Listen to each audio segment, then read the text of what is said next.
L'homme fut un commencement, un alpha, la femme une réponse qui donne sens, un oméga. Le couple n'est pas l'annexe de la création, il en est le sommet, le lieu où Dieu se repose. Grégoire de Nazianze écrivait que Dieu ne se repose pas après avoir créé, mais après avoir uni. C'est dans le visage de l'autre offert que Dieu a vu sa propre image, non en un seul, mais en deux.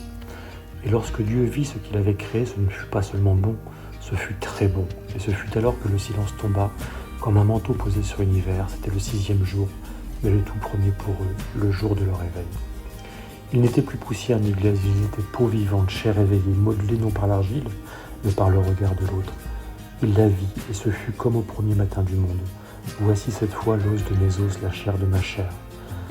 Non pas cri d'appropriation, mais parole d'émerveillement. Ève n'était pas Lilith, la fugitive de la nuit, mais la demeure du jour, la vis-à-vis, la force qui se tient face à face et fait de l'homme un être retourné. Elle fit la première conversion. Ils se regardèrent nus et n'en eurent point honte, car l'unité n'était pas encore fracture mais promesse. Leur corps l'un pour l'autre devinrent un psaume, sans mots, un cantique en germination. Que ton souffle me pénètre comme le vent dans le jardin, et que mes parfums s'exhalent. Elle était pour lui un jardin clone, source scellée, et lui pour elle le cerf bondissant sur les montagnes. Ils furent le matin et le soir d'un même jour.